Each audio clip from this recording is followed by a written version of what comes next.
اعوذ باللہ من الشیطان الرجیم بسم اللہ الرحمن الرحیم ظہر الفساد فی البر والبحر بما کسبت ایدی الناس لیذیقہم بعض الذی عملوا لعلہم یرجعون۔ اس سے پہلے حقوق العباد کا تذکرہ ہو گیا کہ لوگوں کے حق کے اندر کمی مت کرو، بہن کا، بیٹی کا، بیٹوں کا، جتنے بھی حقوق ہیں وہ سارے کے سارے حقوق کی ادائیگی کرو، کسی کا مال مت کھاؤ۔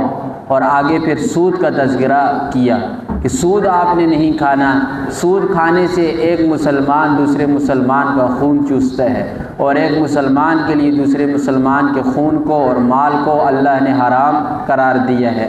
اور ایک روایت کے اندر ہے کہ سب سے بڑا سود مسلمانوں کے اندر، سب سے بڑا سود سرور کائنات صلی اللہ علیہ وسلم نے فرمایا کہ دوسرے مسلمان کی دل آزاری کرنی ہے، دوسرے مسلمان کے دل کو تنگ کرنا، یہ سب سے بڑا سود ہے۔ اور سود کا ادنا گناہ کیا ہے کہ اپنی سگی ماں کے ساتھ زنا کرنا۔ یہ تذکرہ تفصیل سے گزر چکا۔ اب آگے تخفیف دنیا ہے، یعنی یہ دنیا کیا ہے؟ ہلکی چیز ہے۔ فرمایا دنیا کے اندر جو کچھ کرو گے وہ کچھ کاٹو گے۔ فرمایا ظہر الفساد، ظاہر ہوتے ہیں فساد، فی الارض فی البر والبحر، خشکی اور تری کے، بما کسبت ایدی الناس، لوگوں کے کرتوتوں کی وجہ سے، لوگوں کے ہاتھوں نے جو کمائی کی ہے اس کی وجہ سے فساد ظاہر ہوتے ہیں۔ جیسے لوگوں کے اعمال ہوں گے ویسے اللہ کے آگے سے عذابات ان کے اوپر آئیں گے۔ جتنے گناہ کے اندر لوگ مبتلا ہوں گے اتنے عذاب اللہ ان کے اوپر بھیجے گا۔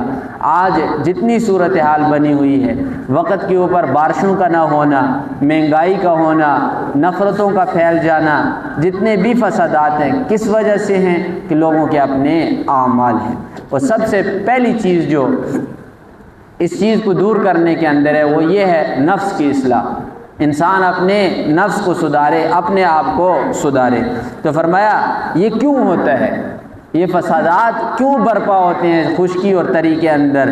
فرمایا لیذیقہم بعض الذی عملوا، تاکہ ہم انہیں چکھائیں ان عملوں کا بدلہ جو کچھ وہ کرتے رہے، یعنی اعمال جو کرتے ہیں ان اعمال کا بدلہ ہم انہیں دیتے ہیں۔ یہ ان کے اوپر کسی قسم کی زیادتی یا ظلم نہیں، جو کچھ یہ کرتے ہیں ہم ان کو کیا کر دیتے ہیں؟ واپس پلٹا دیتے ہیں۔ اچھا یہ یاد رکھ لیں، یہ مسلمان کے لیے بہت بڑی نعمت ہے۔ تکالیف کا آنا مسلمان کے لیے بہت بڑی نعمت ہے۔ حضرت عائشہ رضی اللہ تعالیٰ عنہ کی روایت ہے بخاری شریف کے اندر، اور فرماتی ہیں کہ بیٹھے تھے، اچانک چراغ گل ہو گیا، یعنی چراغ بجھ گیا۔ میں اٹھی تو میں نے چراغ کو بند کیا، چراغ کو دوبارہ جلا دیا، تو رسول اللہ صلی اللہ علیہ وسلم نے کچھ کلمات کہے، تو اس کے بعد میں نے کہا کہ یہ بھی کوئی تکلیف ہے؟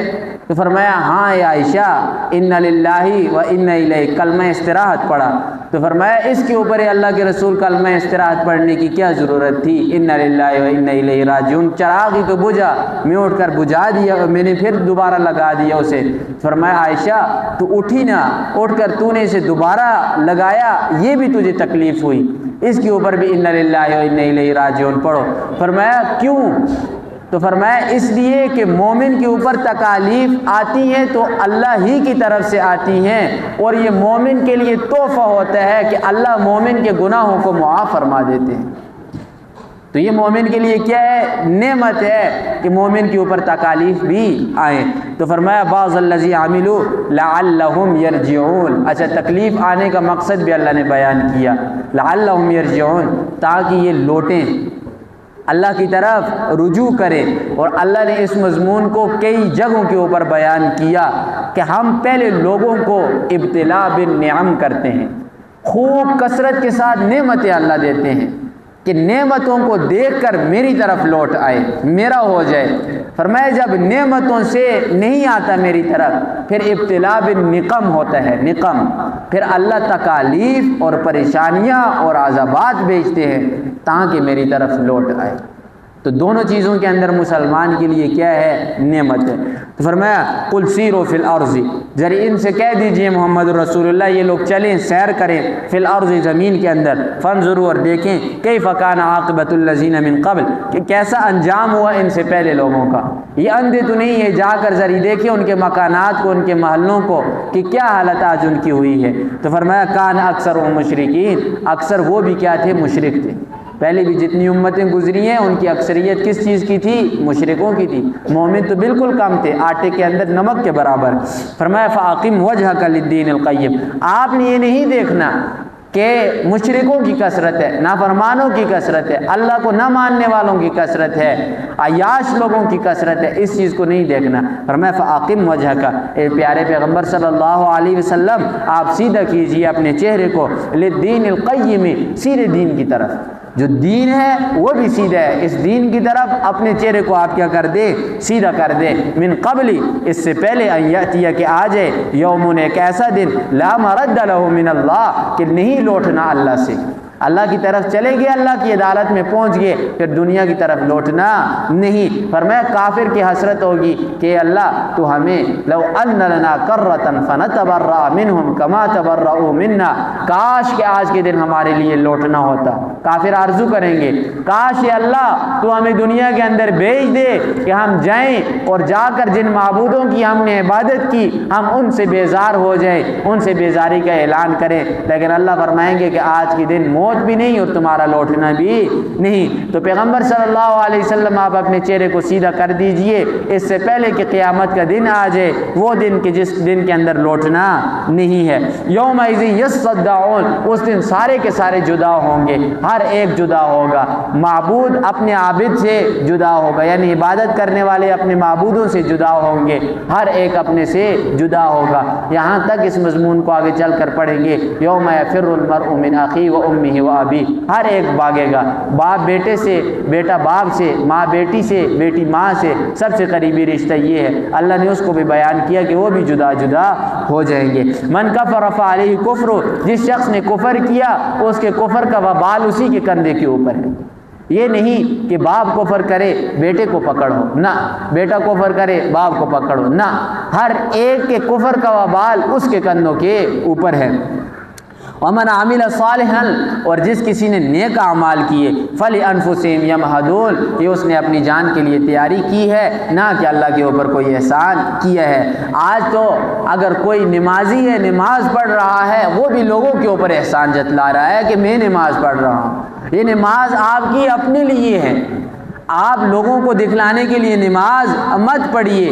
آپ کوئی دین کا کام کر رہے ہیں اپنے لیے کر رہے ہیں، نہ آپ کا لوگوں پر کوئی احسان ہے نہ آپ کا اللہ کے اوپر کوئی احسان ہے۔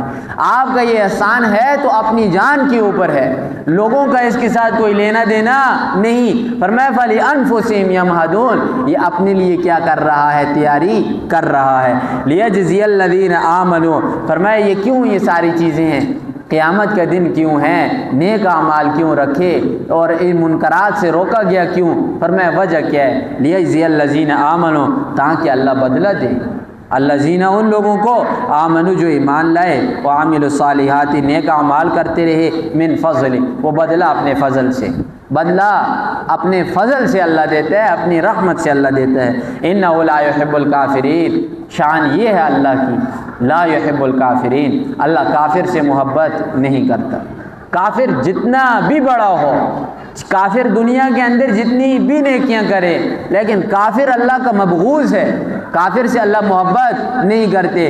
اور مسلمان ہے، کلمہ پڑھا ہے، جتنا بڑا گنہگار ہے، لیکن ایک دفعہ اللہ کی طرف آئے گا اللہ محبت کریں گے۔ فرمایا وَمِنْ آیَاتِهِ، اس پروردگار کی نشانیوں میں سے ایک نشانی ہے أَن يُرْسِلَ الرِّيَاحَ، کہ وہ ہواؤں کو بھیجتا ہے، مبشرات، خوشخبری کے طور پر، یعنی بارش سے پہلے ہوائیں آتی ہیں خوشخبری لے کر، وَلْيُذِيقَكُم مِّن رَحْمَتِهِ، اور تاکہ چکھائے اللہ اپنی رحمت، بارش کو چکھائے، بارش کو اللہ بھیجے، وَلْتَجْرِيَ الْفُلْكُ بِأَمْرِهِ، اور تاکہ ان ہواؤں کے ذریعے کشتیاں چلیں۔ ہوائیں رخ دیتی ہیں کشتی کو تو کشتی چلتی ہے۔ اور فرمایا وَلِتَبْتَغُوا مِنْ فَضْلِهِ، اور تاکہ یہ لوگ تلاش کریں اس اللہ کے فضل کو، وَلَعَلَّكُمْ تَشْكُرُونَ، اور تاکہ یہ لوگ شکر ادا کریں۔ ہواؤں کے بھیجنے کا، بارش کے بھیجنے کا مقصد یہی ہے کہ اللہ کا شکر ادا کیا جائے اور اللہ کی رحمت کو تلاش کیا جائے۔ فرمایا وَلَقَدْ أَرْسَلْنَا مِنْ قَبْلِكَ، رسول اللہ صلی اللہ علیہ وسلم کو تسلی ہے۔ وَلَقَدْ أَرْسَلْنَا، قسم با خدا ہم نے بھیجا، من قبل کا آپ سے پہلے اے محمد الرسول اللہ، اور رسولن کئی رسولوں کو، بے شمار یعنی لاکھوں کی تعداد کے اندر ہم نے رسول بھیجے آپ سے پہلے، الی قومہم، ان کی قوموں کی طرف، فجاؤہم، پس وہ آتے، بالبینات، نشانیوں کے ساتھ، لیکن نشانیاں دیکھنے کے بعد قوم کیا کرتی؟ انکار کر دیتی، پیغمبر کی تکذیب کر دیتی۔ فرمایا فانتقمنا، پھر ہم نے بدلہ لیا، من الذین، ان لوگوں سے، اجرموا، جو مجرم تھے، یا پھر ہم مجرموں کو چھوڑتے نہیں، مجرموں کو ہم ضرور پکڑتے ہیں۔ پہلے بھی عرض کیا تھا، تفصیل کے ساتھ اشارتاً بتاتا ہوں، مجرم ہے، ظالم ہے، مسلمانوں میں ہے، کافروں میں ہے، اللہ نے پکڑ دنیا کے اندر کرنی ہے، اللہ پکڑیں گے۔ وہ پکڑنے کی کئی صورتیں ہوتی ہیں جو انسان سمجھتا نہیں۔ آج ہم بہت زیادہ خوشحال ہوتے ہیں نا کہ ہمارے پاس کھانا بھی ہے، ساری چیز ہے، اولاد بھی ہے، اللہ نے سب کچھ دیا ہے، بہت خوش ہوتے ہیں، لیکن اللہ کے عذاب کو سمجھتے نہیں۔ اللہ کا سب سے بڑا عذاب اس وقت جو امت کے اوپر ہے وہ یہ ہے کہ امت قرآن سے دور ہے۔ دیندار لوگ ہیں، اپنے آپ کو دین والا کہتے ہیں، لیکن قرآن سے دوری ہے۔ قرآن سے سب سے بڑی دوری یہی ہے کہ قرآن کو انسان نہ سمجھے۔ جتنا بڑا انسان دیندار بن جائے لیکن قرآن زندگی کے اندر نہیں، قرآن کے فیصلے زندگی کے اندر نہیں، وہ دینداری سے کوئی کسی قسم کا فائدہ نہیں دے گی۔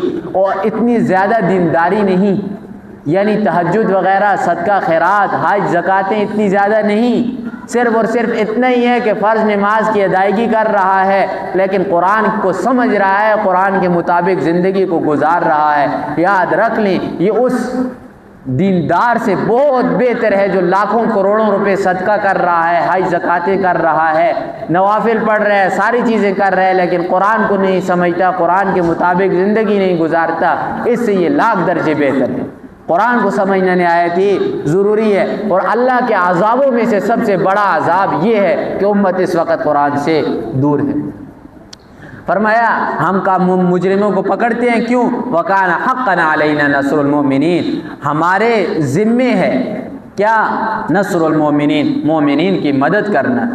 آپ یہ نہ سمجھیں کہ مومن ہوگا اور اسے اللہ چھوڑ دے گا، یہ اسی طرح سے غربت کے اندر زندگی گزارے گا اور لوگوں کے طعن و تشنیع کا سامنا کرے گا اور اسی طرح قبر کے اندر چلا جائے گا؟ نہیں، فرمایا نہیں، ہم نے اگر محمد الرسول اللہ اور اس کے ساتھیوں کو اس طرح نہیں چھوڑا، ہم اور مومنوں کو بھی کبھی نہیں چھوڑیں گے۔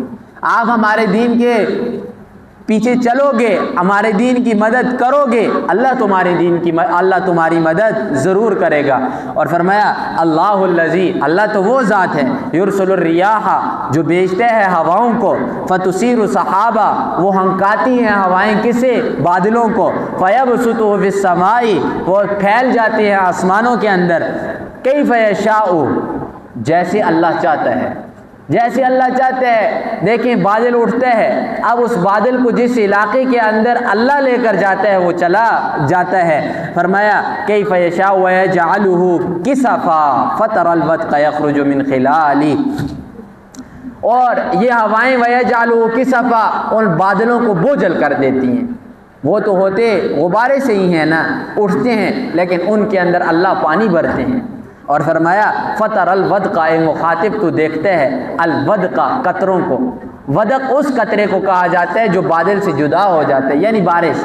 تم دیکھتے ہو بارش کو، یخرج من خلال، بادلوں کے بیچوں بیچ نکلتی ہے۔ فاذا اصاب به من یشاء من عباده، پس وہ پہنچتا ہے من یشاء، جس سے اللہ چاہتا ہے اس کی طرف اس بارش کو پہنچاتا ہے، من عباده، اپنے بندوں میں سے، اذا هم یستبشرون، اچانک وہ خوشیاں مناتے ہیں۔ وہی لوگ ہوتے ہیں ترس رہے ہوتے ہیں پانی کو، لیکن جب بارش برستی ہے تو خوشیاں منانا شروع کر دیتے ہیں۔ فرمایا یہ پروردگار کے ذات ہے۔ وَإِن كَانُوا مِن قَبْلِ أَن يُنَزَّلَ عَلَيْهِم مِّن قَبْلِهِ لَمُبْلِسِينَ، اور اگرچہ یہ لوگ پہلے تو کیا تھے؟ نا امید تھے۔ آج ہی بارشیں نہیں ہو رہی نا، سارے لوگ نا امید ہیں کہ نہیں؟ کہ بارش نہیں ہو رہی، بارش نہیں، جیسے ہی بارش شروع ہوتی ہے تو یہ لوگ خوشیاں منانا شروع کر دیتے ہیں۔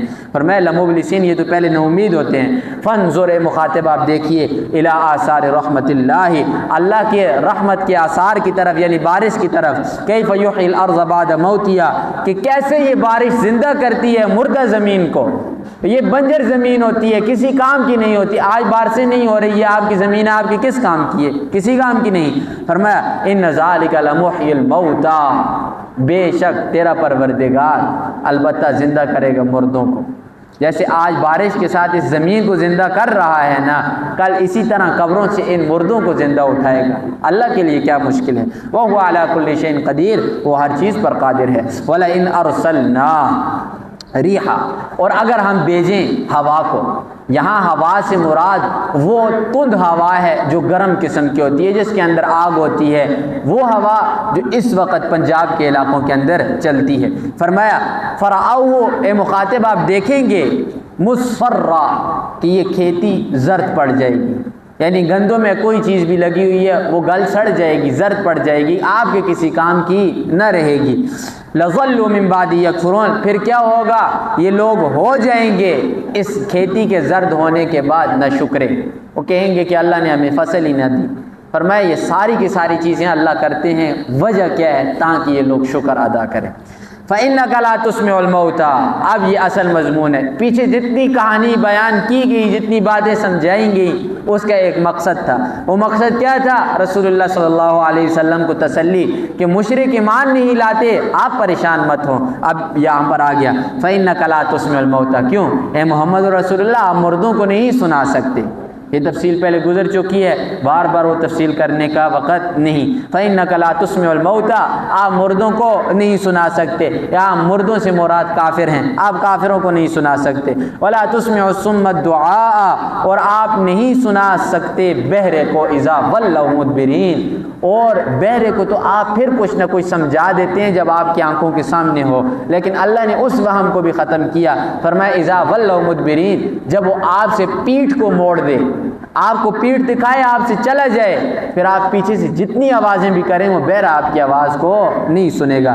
فرمایا وَأَمَا أَنْتَ بِهَادِ الْعُمْيِ، اور آپ نہیں ہدایت دے سکتے، آپ نہیں راستہ دکھلا سکتے عُمْيِ، اندھے کو، عَنْ ضَلَالَتِهِمْ، اس کی گمراہی سے۔ اندھا ہے، گمراہ ہے، اسے آپ کیسے راستہ دکھلائیں گے؟ آپ تو اسے کبھی بھی راستہ نہیں دکھلا سکتے۔ ان تسمع الا من یؤمن بآیاتنا، صرف اور صرف آپ سنا سکتے ہیں کسے؟ من یؤمن، جو ایمان لانے والے ہیں۔ آپ صرف اور صرف مومنوں کو، جنہوں نے کلمہ پڑھا ہے، آپ کے سامنے آئے ہیں، آپ انہیں سنا سکتے ہیں، اس کے علاوہ آپ کسی کو سنا نہیں سکتے۔